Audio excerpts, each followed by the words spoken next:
Hey, this is me building a $3 million a year business in public. I'm doing Q&As to start, then I round it out with some growth stats to show you guys how my YouTube, Instagram, and products are growing. And then finally, I do some building in public. This is the main channel over here. And then this is my daily updates channel. You guys can add your questions to the mix anytime you want. Just comment on any one of my daily updates channels and I'll eventually get to it. Fuzal says, thanks, brother. I probably did like 40 cold calls over a period of a couple days. Most of them ended up with gatekeepers, as you mentioned. I was calling saloons and offering AI voice receptionists and had a decent pitch IMO, but obviously since I was just getting started, I wasn't really that good at cold calling. We'll definitely look into packaging them as Loom videos instead. Have you made any videos that explain how to do this kind of outreach? Also, I picked salons kind of randomly, no deep reason behind it. Just felt like it might work and still might, but do you think I should stick to one niche or test multiple? Lastly, how many hours a day do you think I need to put into this after exams? Some solid questions here, Fuzal. Let me get them to you. The first thing is, if you guys want to see how to do high quality Loom outreach, just type Nick Saraev Loom. You'll see a bunch of videos that I've recorded showing you guys how to do Loom video outreach. This is on the main channel over here. I just posted it 4 days ago. So talk about good timing, huh? Aside from that, in terms of the niches to pick, I usually recommend picking 3 niches. The rationale there is, as opposed to you just picking one niche, putting all your eggs in that basket, and then running the risk of potentially being wrong for multiple weeks and or months, you can pick multiple niches, like 3. Picking 3 niches doesn't require 3 times the work. Most of the work you've already done in the first niche. All you do is you just change and duplicate the messaging, scrape slightly different lead filters and stuff like that, and then just run 3 simultaneously for maybe a month or 2 before finding the highest converting niche and then just doubling down on that. And then in terms of how many hours a day do you think I need to put into this? That is entirely up to you, my brother. You can spend as much time or as little time on this as you want. I think the lead generation activities realistically only take you maybe like an hour and a half to 2 hours a day if you're smart about it. Brody says, thanks, Nick. Amazon bound. Hey, what's going on, fellow Nick? How you doing? Thank you very much. This fellow over here used to tutor me in Bulgarian. Very nice having you. Get some sleep, Nick. We can't risk you burning out, says James. Thank you, my brother. I look very tired. Don't burn out, you're our guide and mentor. What if he's an advanced secret AI like a science fiction movie? Beep boop, I'm running out of oil. Somebody please restock me. Thank you very much, Harshit. Lucy says, I'm actually glad you made this video. 2 days ago, I decided I wasn't built for running an AI automation agency. I saw how things were going in the industry and it completely went against the work-life balance I was going for just to keep up. Good luck to everyone else. Well, I think, listen, it's not the industry that dictates the work-life balance. It's you, right? Like you can run a business in any vertical that you want and you can have fantastic work-life balance with it if you want. Me showing you a day when I was not feeling very good is just part of the process, right? Like there's no niche and nothing you will ever do where you will not feel crappy at some point in time. I just do daily updates, so you guys are going to see some of those days. If I wasn't doing daily updates, I would just not show up during those days, right? But I am, so therefore you saw it. So I don't want you to think about, you know, this niche as being something where like your work-life balance is just, I don't know, like all work and no life. It's not like this is AI automation. It's like, no, in reality, you fluctuate, right? And ideally, the magnitude of those fluctuations are lower.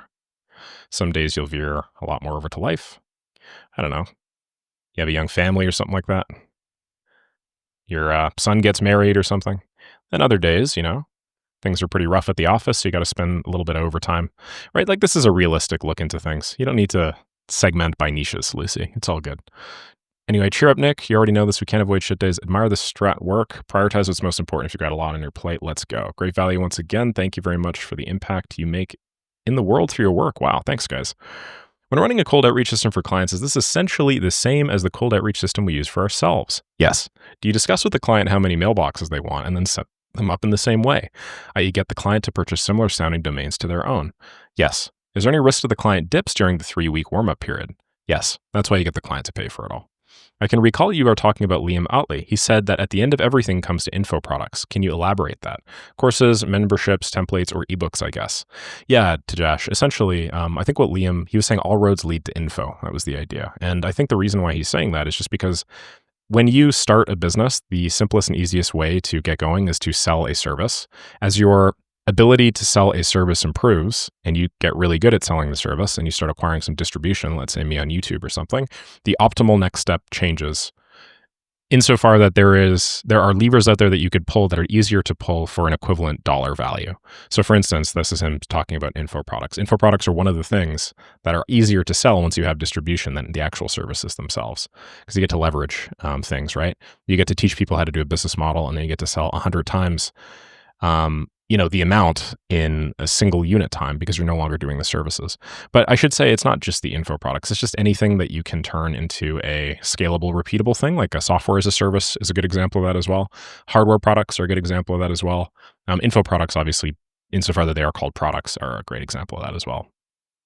Thanks for being honest, dude. I really appreciate that. Yeah, great. Let me just explain that last part here. So when you are a beginner, let's say you have no idea what you're doing, you have zero distribution, zero skills. What is the straightest line path to making money? This is services. When you're an intermediate, get zero, you have some distribution. Let's just say we went from 0 to 1.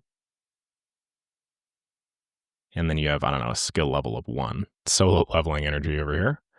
Then you can get into some sort of consulting, which is where, if this is the service down here, this is you actually doing the thing. This is talking about doing the thing and showing people the best way to do the thing. And this over here is like leveraged this. So when you start, beginners do this. Intermediates, they do this.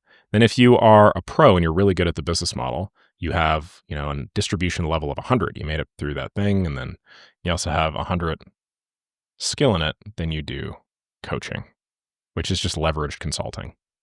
And if you think about it, consulting is just leveraged services. So what do you end up with? You do the service. This is you literally physically installing the N8N build or physically installing the N8N build or whatever.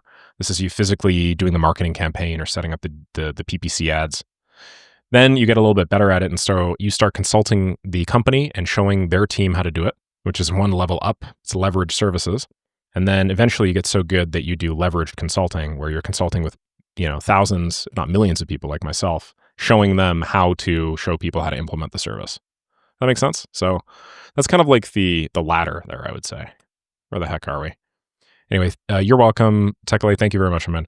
Love these videos. What are a few of your favorite asset-based cold outreach methods? What niches they could target? Also, I was wondering if these have better CAC in your experience compared to just cold email icebreakers. Thanks. Yeah, they do have a better CAC for sure. Definitely better CAC. CAC refers to customer acquisition cost for anybody wondering. Basically, he's saying, hey, does asset-based cold outreach have better customer acquisition cost? Yeah, most definitely. The cost to produce assets now with AI is marginal. So it's like you're basically spending no money whatsoever. One of my favorite asset-based cold outreach methods, I've seen tons of stuff perform really well. I really like somebody just pitched me yesterday, actually, which I found interesting, saying, hey, I just wrote you a 30 email sequence. And it was like 30 emails that were AI generated. I imagine the way that they did that is they had AI first generate a giant list of emails. So, AI generates an outline. Why can I not write right now? It's kind of annoying. AI generates an outline with like email 1, email 2, email, like just the titles. Then for each email, then they probably generated a couple drafts or whatever. And then maybe they passed it through another AI that like picked the best email. And then they compiled it all into 30. And then they sent this over to me. That was pretty sick. I really like that. And takes significantly less money than you're probably thinking in order to do something like that. I need to be clear about which screen I'm looking at here. I'm just going to look at this screen. Yeah, you can target any niche that does any sort of digital marketing. So, like any sort of agency, any sort of information product, anything for an email campaign like that. You could do cold outbound emails. You could do inbound emails. You could do anything. And then same thing, what is adjacent to emails? Well, an adjacent asset to an email is like a newsletter. An adjacent asset to a newsletter is like a PDF or proposal.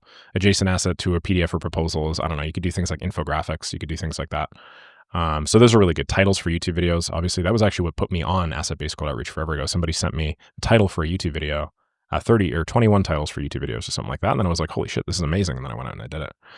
So Dishank Sony gives me some hearts. Thank you. Varav says, thank you for being so real. Thank you, man. Henrik, first of all, really appreciate the volume. I'm building my own AI automation agency while building a home service, businesses, driveways, roof cleaning, etc. I'm new to both and juggling both is a lot, but it's worth it. Love the way you're tracking things. In my case, what would you suggest me to keep track of? This is a great question. When you're at the beginning of any business, Lead generation is by far the biggest bottleneck the vast majority of the time. So the most important thing that you need to track is just all of your lead gen efforts. And not only do you need to track it, you need to set strict daily minimums surrounding that lead gen. You need to have a strict daily number of cold calls you're going to make if you're doing cold calling, Loom videos you're sending if you're doing Loom videos, LinkedIn DMs that you're sending if you're doing LinkedIn DMs, cold emails that you're sending, Upwork applications that you're sending. You literally just need to have like a list for all of these things. And then you need a big fat Google sheet that says Loom videos, LinkedIn DMs, Instagram DMs, Upwork apps with a date column. And then every single day you just need to go in and then you need to write how many you did. And that's just like the most important thing. If you do that, you will crush. If you just have some reasonable number there, you will do just fine. Okay, so that'd be my recommendation for it. And I would do that not for just the AI agency, but also the home services business. Vishal says, I have a question in mind. Most of the AI agencies who are ruling in the market, including you, are giving lead gen offers to their clients and then the additional automation part in their offers. So what do you think we can get successful with just making basic automations in N8N, chatbots, and voice agents? By the way, really appreciate your work. Yeah, great question. The reason why so many people sell some sort of lead gen is the main value, again, to most businesses is in lead gen. So it's just the sexiest, simplest system to get somebody to say yes to. And then the cool thing about AI automation agencies is once you have like your finger in a pot, it is very easy to expand and start upselling on a bunch of related systems that do related things. For instance, let's say you sell a lead gen system to start. Okay, super simple, straightforward. They say, okay, I got to get a new pen, unfortunately, because this clearly isn't working. Oof, that's rough. One sec. Let's just get rid of that thing once and for all. Okay, let's say you start by selling some lead gen. What happens after you get them a bunch of leads? Well, it's like, hey, where are you going to put the leads, man? And then it's like, okay, so what happens after the CRM is super clean? They start converting people. CRM super clean. It's like, well, you got to start converting people, man. Let me make that job easier for you. And then it's like, oh, what happens after you're AI generating all these proposals? It's like, all right, man, you're signing a bunch of deals. So it's like, I don't know, you need some sort of like payment automation or whatever. It's like, oh, nice. Okay, cool. So now we're getting a bunch of payments and it's like, man, but onboarding's starting to take a really long while. So what do we do next? Then we build some onboarding automations. And it's like, oh my goodness, the onboarding's awesome, but now we just have so much client work. What do we do? Then you start building fulfillment automations. Do you know what I mean? It's really cool that way. Like you just start here at the thing that most people care about. And then just naturally go, okay, well, we should sell this. How about this? Hey, I've noticed that this is a bottleneck. Hey, this is a bottleneck as well. What about this, right? You just continue going all the way down the stack before eventually, doing some sort of retainer upsell and retention upsell where you try helping them reactivate their clients or whatever, and then it just cycles through over and over and over again. We'll be showing calls, onboarding, fulfillment. Yep. Where can I see the videos you're running and starting this new AI business? Basically, the last like 2 weeks of videos. It's difficult for me to like make this a daily thing just with the volume of questions I'm getting. If anybody can come up with a better system, then let me know. Could you please make a small masterclass on copywriting, sales calls, how to close automation clients? Yeah, for sure, I could make one. Yeah, do you mean like during the video? I don't think I'll be able to do it during the video just because time leverage wise, if I make like a 20-minute masterclass here, I won't really be able to get to other questions. But yeah, I mean, if you guys want a bunch of resources right now, and then, in the future, I am going to be doing like a big sales masterclass where I show you guys just how to sell, more so than like how to sell AI agency stuff, just how to sell. If you guys want stuff in the meantime, just type Nick Saraev copywriting. And actually just like type Nick Saraev and then just type in whatever the heck you want to learn. And odds are I have some stuff on it. So as you see here, a bunch of search terms that people have made. Feel free to just run through here. Started seeing your videos to learn. Can't buy time for you to talk. Otherwise, I do that and take advice. But as I can't, I'm here. I need your 30 seconds. Yeah, I don't have like a one-on-one buy time thing anymore. So I appreciate it. I want to sell and earn ASAP. I learned how to build a chatbot. Next step, I don't know, man. Tell me my next steps to get my first dollar. How to go build to first dollar. I can build. I want to know the next steps till I get paid. How can you do it ASAP? Yeah, I mean, you do it with lead gen, right? 100% lead gen. Yeah, you just need to do some lead gen. So a variety of different ways you could do lead gen if you're at the start line of your business. You've learned how to do the thing, but it doesn't really matter that you know how to do the thing, right? You're still in the same spot you were before you knew how to do the thing, which is that you don't have any customers. So next time, don't even worry about learning how to do the thing. Just start talking to people in the thing that you want to deliver the thing for. And then after some people say, hey, I want the thing, then you can actually go and start learning the thing. Obviously learn some foundational stuff, but yeah, you're at the same spot that like basically everybody is, to be honest. This light bar is not illuminating my face very well. I don't know why. Let me see. Can I turn this puppy up? There we go. Oh yeah, we're cranking it. Ooh, that's bright. Oh, I think it just like goes down the more battery I lose. Let's see here. How am I looking? Nice. That's way better. Yeah, so you got to sell, man. So how do you sell? Well, there are a variety of different ways that you can, go from where you are right now, which is no clients to, or no opportunities to opportunities. So let's just chat how to get opportunities, how to get ops. No, I'm speedrunning how to get ops, but here's how to get actual opportunities. Upwork, because you seem like somebody that, is at the start line of this. Cold email, that's something you could do. You go to communities and Reddit. And what do you do in communities and Reddit? You just start answering questions and delivering value. If you do that for long enough, then when you start making posts, giving away even more value, people will naturally want to get in touch with you. You could get on calls and stuff like that. This is $0, by the way. This is, I don't know, $100. This is, I don't know, like $200. I still recommend this though, because even though it's more money, it's the easiest to get started with. This is harder to get started with, and it's kind of mid money. This is like very scalable. This is pretty easy to get started with, and it's easy money, but it's low payoff. And then you could do cold DMs. So then you could do like LinkedIn. You could do like X. You could do like I don't know. Why do I always forget Instagram? Weird. I guess it's just because I don't really ever consider it a sales platform. I haven't had a ton of success on Instagram myself. A variety of other things you could do. Yeah, I mean, you could actually even go to like YouTube comments and stuff. I see a lot of people advertising their stuff in my YouTube comments nowadays. Referrals, obviously, if you know anybody that might need the services that you are requesting, then definitely check referrals. Client reactivation, for sure. Definitely, if you have any prior clients for any related service, then sell. Yeah, man, you just got to start talking to all these people. You just got to say, hey, how's it going? I do AI automation stuff, and I want to help you solve some near and dear problem to your heart. Rob Winter, UK. Thank you very much, my brother. 5Y42K, I'm just kidding, says, yo, love what you're doing. How does your school community work? You got a lifetime access to the course and videos that are Maker School. Do you have to keep subscribing? Thanks. You got to keep 7. Hey, Daniel. How you doing, man? Hey, Nick. Love the work you're doing. You provide short-term value as much as possible. Mad respect. Have some questions for some time now on how to get started with my own AAA. Let's say there's a cap I can put in right now around $100. Would it be all the steps required from the start to finish in setting up my cold outreach infrastructure, complete with domains and everything? Though you've answered this question many times, but there's always some confusion on my part behind every concrete step. Like I know I need to send some sending domains and mailboxes, a service like Instantly or Smartlead. But would I also need to buy an Appify plan? How much should I ideally spend on OpenAI? Do I need a website? And some questions regarding getting my agency set up. What would you say are the steps I should take to spend my $100 most effectively? Yeah, no problem. Here's a big list of steps. You start with getting the sender. So I don't know, something like Instantly. After you're done with that, then head over to zapmail.ai and then grab a bunch of done for you mailboxes. You should be able to get 9, and I have a code for you here that'll save you, I think, 10%. Let me double check. Yeah, go to Zapmail and then use code Nick Saraev, and then you'll get $10 off, all caps. And then I actually have a link here that'll give you guys as well. Just give me 1 second. La, la, la, la, la, la, la. Okay, and then we'll go back over here, paste this puppy in. And the actual link itself is via Nick-Saraev. So why don't I just drop this here for you?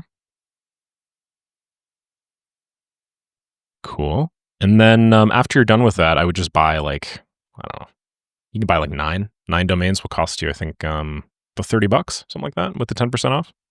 So instantly growth plan will cost you like $40. This will cost you like $30. And then, if you got to buy domains, actually, it'll cost you more. It'll cost you like $50. And then that's only for the first month. Next month will be $30. And then after that, you can experiment with Appify. But the big thing that you really just need to do is you need to scrape Apollo leads. You could also try like leads rapidly if Appify is just too much money for you to justify. Then basically after 21 days, because Zapmail will warm everything up for you instantly for 21 days, then send using, maybe start with leads rapidly because you're kind of really bottlenecked. This is 1,000 leads for $5. And hold on 1 sec. And if you want an additional free 250 credits, then, no, that's not the, man, where the hell? App.leads rapidly? think it's app.leadsrapidly.com. Oh boy. Geez, what the hell is my... I have a code for you guys as well. It's $5 per 1,000. The referral here is a little bit more involved, but that's okay. I'll still give it to you. There you go. Okay, and then you get 250 free credits for this. Anybody that uses that gets 250 free credits. And then, then you start sending. Would you recommend sending custom looms or run large email campaigns? I do large email campaigns, but I mean, I would also do it with looms. So what I'm trying to say is I would send high volume email using the approach that I just talked about, and then that costs some money. And then you could just send looms, and then looms don't cost you any money. So it's free. What hardware and software are you using to record? It's a Sony a7 III, and then after the Sony a7C, sorry, then I have a light bar here. I don't know where the light bar is. I feel like I bought this one at a Best Buy. I'm not 100% sure. Then I have a XP Pen tablet right over here. I don't know if I can get this thing into the shot. Let's see this. And then this is like, I think $59.99 on Amazon. Super cheap, super affordable. The mic is a Samsung Q2U. Then I use this service called Ophonic as well, which allows me to significantly improve the quality of my audio. It's basically totally free. Oh, and then the whiteboard, I use this service called Presentify. It's a screen annotation, cursor highlights for Mac.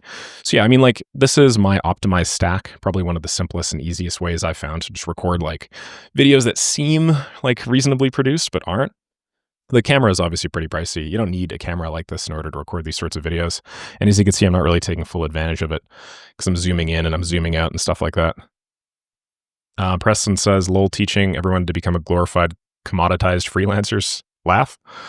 Yeah, I can understand why you might think that way. I don't believe that, too many people here have the business experience to get up and running, starting an agency from scratch.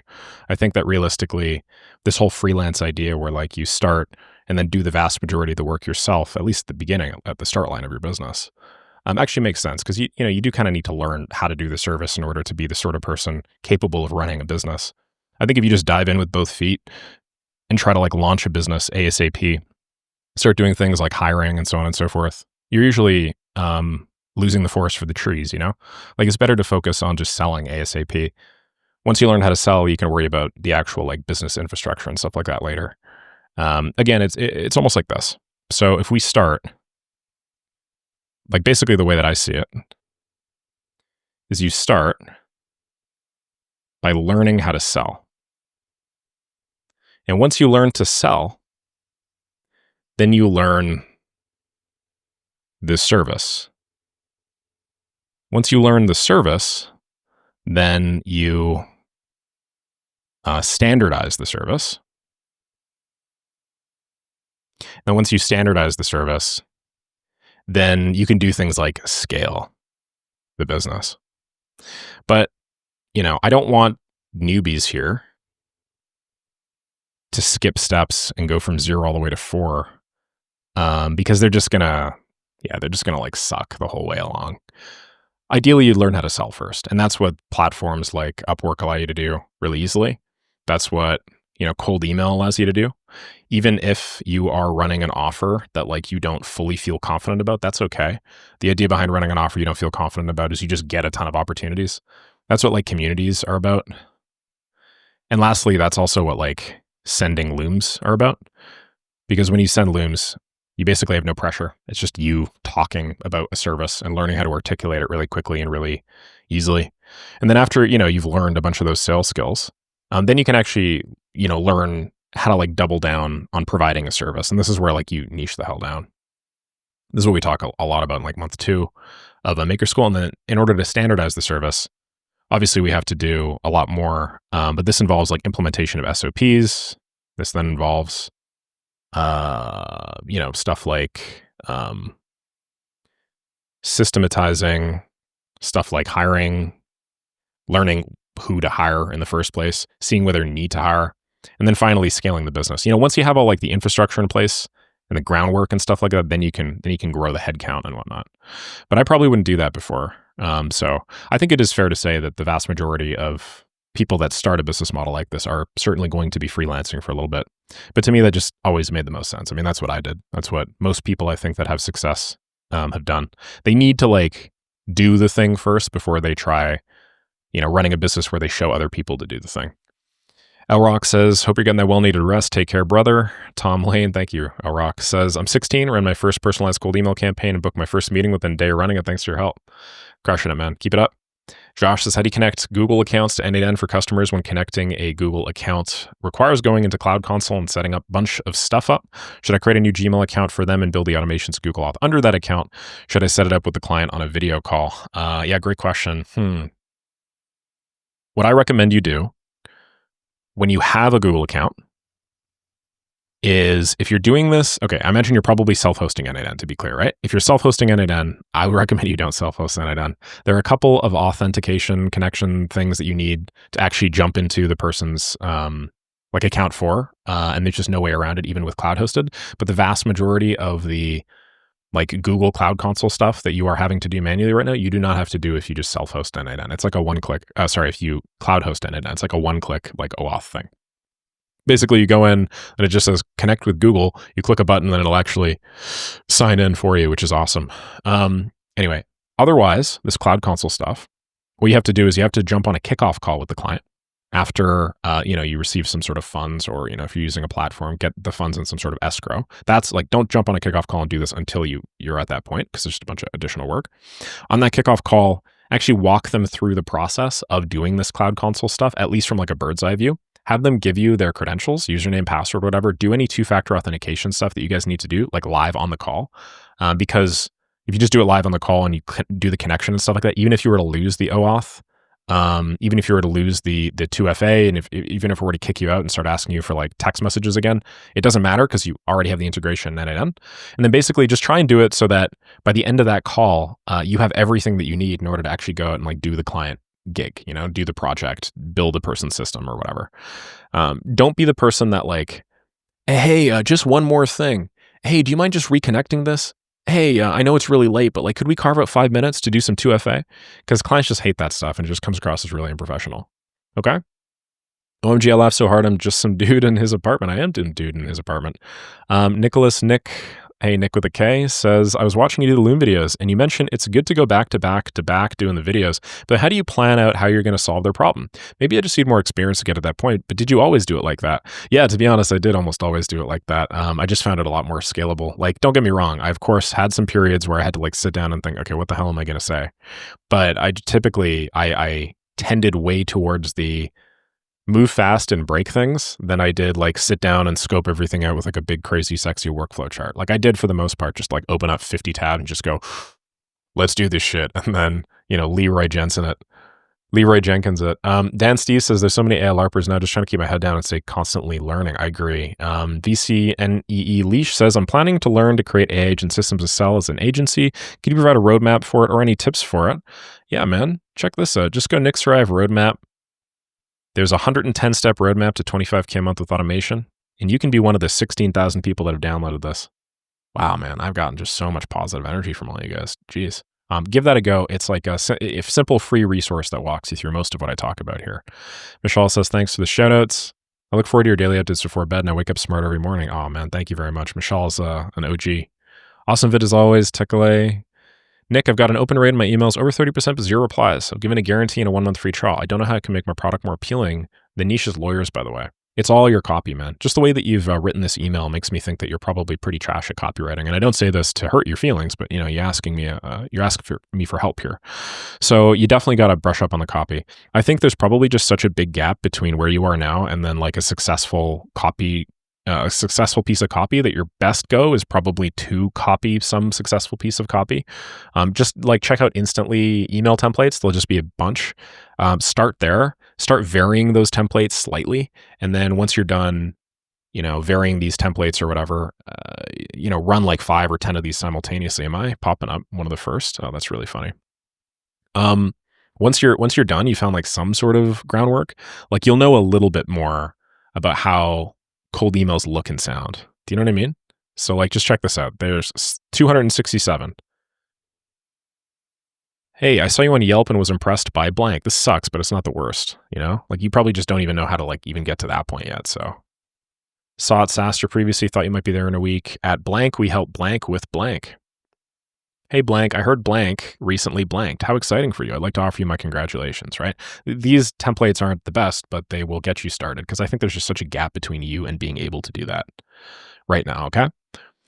And says, hey, Nick, really appreciate all the knowledge you share. I'm interested in joining, but I'm wondering if I should spend a little bit of time learning about it and maybe doing some projects first and then join, or if I should just join immediately. Thanks in advance. My recommendation for you is focus less on learning the software platform, just learning more about talking and articulating about the software platform. Obviously, I'm not going to tell you not to join my program. I mean, I'm selling my program, and my program is soon to include built-in education on, how to actually do the service as well as how to sell the service. Right now, what we're doing is we just do like Q&A. There is like a bunch of resources that other people, not me, have developed in the program to like walk you through specific things and stuff, but I don't have like a custom video course inside of it. What I do is I just like show you how you can take this and then start selling it ASAP. But, what you can do is you can join, and then you could send lead gen and outbound and stuff like that in conjunction with learning the finer points of automation. That might be a good 80/20 for you. In EU is allowed B2B cold contact without previous consent. Are you saying it is allowed? It kind of depends on who you're talking to here, but yeah, I mean, if I were in the EU, I would send B2B cold emails, no problem. Not a lawyer, this isn't legal advice. Just had one question, says Priyatosh. Launched my first campaign, 204 cent with 32% open rate and 0 replies. So far I'm using personal Gmail, as to be really honest, can't afford domains or other expenses. So what do you think? Should I test it with other variations? Should I test it more? Any kind of advice you want to give would make my day. Start with custom looms, free limit at 25, and just send those. Wonderful, wonderful. Yeah, I mean, like, this would take more effort. I think there's probably some issue here. If you're sending 204 emails, 32% open rate, that means that you basically took, 70 shots against the net and not a single one of those landed. There's probably something in your copy again that's just really turning people off. What would I do? I would probably start with like a templated cold email. Keep in mind that 204 cent with 0 replies does technically just mean you have a reply rate of less than 0.5%. It's not terrible. It's not like the worst in the whole planet. It's not like the worst campaign I've ever seen run, but obviously you want reply rates like probably 2 to 3x that at minimum. So I would probably do the same thing that I recommended back to Jamal over here. Okay. 2CF says, love the authenticity, and for not being a course seller con artist, you said that AI automation is not always going to be there, as everything will be automated. If that's the case, what would be the money-making skills then, and what business models would arise? It looks scary to me that what if I don't learn those skills right now and fail in the future? Plus, how do you overcome the fear of making the first choice wrong? Thanks. How do you overcome the fear of making the first choice wrong? You make the first choice wrong a lot. That's the only way. I've made the first choice wrong a million billion times, and guess what? It's really not that big of a deal. You make the first choice wrong. You spend a couple of months beating your head against the wall, and then you figure it out eventually. I feel like I've basically lived most of my business life playing on hard mode. It's like Diablo penitent mode, and then everybody else is playing on like easy mode. And then I finally like moved over from the hard mode to the easy mode, and I'm like, wow, this shit's really simple. A good example, that's my cold email, my door-to-door times, right? Like nobody really does door-to-door. So when you have experience in door-to-door, you are basically playing life on hard mode. The amount of energy and existential angst that it takes for you to get up and running on cold like outside sales going door to door versus like you recording a Loom video or whatever it's like orders of magnitude. You gotta like literally like dress up, man. You gotta go outside and hail, sleet, snow, rain, whatever. You gotta like drive over to a business plaza where you don't know anybody. Then you have to like open the door. So, hello, I'm looking for the business owner. And then you have to like deliver some shitty pitch that they've heard a million billion times before they kick you out and maybe tell you that security is coming if you don't get your ass out of the plaza. Like you have to do that over and over and over again, like thousands of times, right? Like that's pretty damn hard. I mean, compare that with just like clicking a button and like recording a Loom video. So anyway, I guess what I'm trying to say is like when I see stuff like this, I'm like, all right, I understand where you're coming from and I was there too. But yeah, grand scheme of things, making the first choice wrong, not the end of the world. You look pretty young. I'm sure you got a lot of life ahead of you. If you don't make a wrong choice at some point, the magnitude of the wrong choice you will eventually make, like the earlier you make wrong choices, the better, I would say. If like the more you put off making a wrong choice because you play safety and you like ask everybody to like verify your opinions before you actually go and do the thing, the bigger will be your fall when that bad thing inevitably does happen. I don't know what the money-making skills would be then. Obviously, prompting for sure. I don't really know what business models that arise, but I will absolutely, like, fill you guys in as I learn this. Let's get down to 5 days now. Hey, Nick, big fan of your content, packed with value. I'm from Malaysia and looking to kickstart an automation business. I'm feeling overwhelmed. So many players doing WhatsApp bots and automation, and I'm worried I'm late. Would love advice or guidance you could share. I appreciate all that you do. My number one piece of advice is you just got to get up and running, man. You just got to start talking to people. I know that there are already so many people doing WhatsApp bots and automation. That doesn't matter. The whole idea of like something being saturated or commoditized or whatever does not matter at your level. People that say stuff like this just have a fundamental misunderstanding of like what it is that you are trying to do. Most people here are not trying to run $1 million a month businesses. Most people here are clearly just trying to pay their bills, build themselves some sort of lifestyle business where they can, get more than 95% of other people without necessarily doing more work than 95% of other people. They are looking to leverage their time to earn more. If you understand this, you realize that none of this commoditization, saturation BS like really matters. Just because like there is room in any market for one additional entrant. This is like marginal economics. If you guys taken an econ course, you'll have learned about this.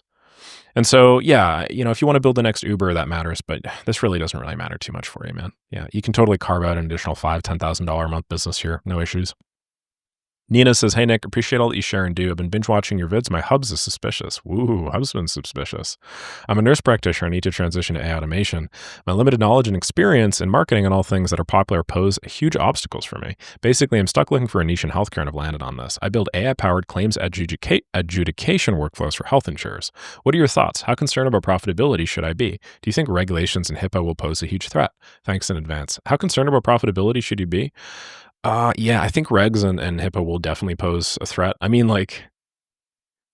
here's the thing. If you were targeting an enterprise audience with this, because it sounds very enterprisey, like in any enterprise audience, in any sort of enterprise business or a business that serves enterprise customers, like you do have to start worrying about things like compliance and regulations and liability and stuff like that. That's pretty normal, right? But you're picking like the worst one to go after. And I understand that you have like some experience as a nurse practitioner, which you're thinking of leveraging as social proof and like, the industry, their problems or whatever. But yeah, like this is going to be an uphill battle for sure. Okay. Just to be clear. Now, on the upside, you do face less in the way of competition. So per unit time spent, per person reached out to or whatever, there will be few other people that are reaching out to those people, which will make it marginally easier for you. But it won't be like 0 to 1, right? So I don't think you should be super concerned about profitability. Maybe insofar that like the first few tools that you get, like if you wanted to like actually do HIPAA stuff, you'd have to get like Karagon, right? Or some equivalent of Karagon. And you know how expensive Karagon is? Like check this out. It's like $400 a month professional plan. You want to contrast that with like make.com pricing, man? Check this out. Make.com pricing, $9, $10. Karagon pricing, $400. Karagon, 2,000 workflow runs. Make.com, 10,000 ops. So it's obviously a lot more expensive, right? But what are you going to do? All right, I'm just going to scroll through really quickly and just thank a bunch of people for thanking me so that next time I just have a big list of questions. Forsaken says, "I love this series so much. Thanks, man." Manash says, "Rothschild." Michelle says, "The goat radiating a pull. Prospects can't explain or resist. Thank you." And really appreciate that. Hey, Giuseppe. Thanks, man. Thank you, thank you, thank you. Thank you very much, Tekken. I really appreciate it. You are the GOAT. Oh, man, you guys are just so overwhelmingly nice. I love the energy. Yeah, thank you, Mamin. Thank you very much, Mitch. Precision. Great having you, my brother. More like this, please. More like this, please. I got you, my bro. No issues here at all. Live prospect call. Yep. Absolutely. Thank you, 9NZ. Inbound's way better, but the work is done up front in content. Yeah, I mean, eventually, for sure. Otaku? Hello, fellow Otaku. What's going on? What do you actually do with the money you make? Well, I'll answer that later. He doesn't make any money. I've been making some money. I have been indeed making some money, my friend. Kugona says, "Been watching Nick for months. Still can't tell if he's a serious person trying to be funny or a funny person trying to be serious." Thank you. What tools are you using in your business? Oh man, you guys are like way too nice. Why do you make clickbait videos? Dude, I've been making clickbait videos from day one, Anand. Add timestamps. Oh shit, I forgot to add timestamps. Oh no, I should be adding timestamps to these things. Thank you for that. Wow. Wow. Thank you, Nick. Fellow Nick. Mr. Crows in Maker School. Thank you very much. Don't know if I'm being hit on here or what's going on, but I appreciate that. Thank you very much, Tekle. Thank you very much, oh shit. Oh man, look at y'all. Look at y'all. Y'all are just like hyping me up over here, man. Y'all are hyping me up nonstop. Seriously. Thank you very much, Deshaun. Thank you, thank you. Yeah. I'll remember that. Thank you very much, Jared. Appreciate you, Z. Thank you, Megan. UUGY, 100%. Oh, this is funny. AI automations commoditized 400th AI automation video this quarter. Yeah, true, Russ. Whew. Thank you very much, oh shit. Okay. We're coming up on it. We are coming up on it, guys. Cool. Wow, I think I've actually made like a ton of headway here with these questions. Look at how many we just answered. Cool. I know it's been 40 minutes, and if you guys are wondering why my setup's weird, it's because I screwed up. I bought a desk that's too big. So I can't actually fit my desk in the place that I wanted to fit my desk. So I spent an hour just setting it all up and stuff, and I think I'm going to actually have to end up taking it apart. I'm such a dumbass. I'm going to have to take it apart, and then I'm going to have to return it. So that's what we're dealing with now. The the office ain't looking so hot. Let's just put it that way. Kind of embarrassing, but is what it is. I have a walking treadmill too that I really, really wanted to make work, and I just don't think it's going to happen. You know, I guess I could maybe make this work. Anyway, I'll play around with it. But yeah, like my camera is currently like standing on a like a little plastic box that I have, and it's kind of like off kilter. And then I don't have like any space for my lighting, which is why I got this little light thing in my face. So kind of funny, huh? All right, let's just do some brand stats here and then wrap it up. I'm spending way too much time on these daily updates, but you guys are just so goddamn nice to me all the time. Though, like, it makes me happy. You know, it's like my guilty pleasure now. Just read through all of the positive comment threads, and it's like, oh, man, I've never met any of you. Well, I've met some of you, actually. I've met very few of you, but if I were to meet you guys in person, I'd probably be beaming 24/7. Okay, 263,372. Where are we? 263,372. Okay, 1,450. Awesome. So what are we noticing? We're noticing a precipitous decline over the last couple days. Precipitous decline. 0.32. 0.43, 0.25, 0.47, 0.62, 0.5, 0.5. On average now, I think we're trending at about 0.45 on average. Something like that. Yeah, about 0.45 right now. That's rough. That's pretty rough. I don't like this. What's going on? I'll tell you what's going on, guys. Wow, I actually knocked that out of the park. It's literally 0.45 as an average. That's hilarious. I'll tell you what's going on. I'm doing too many of these damn Q&A videos.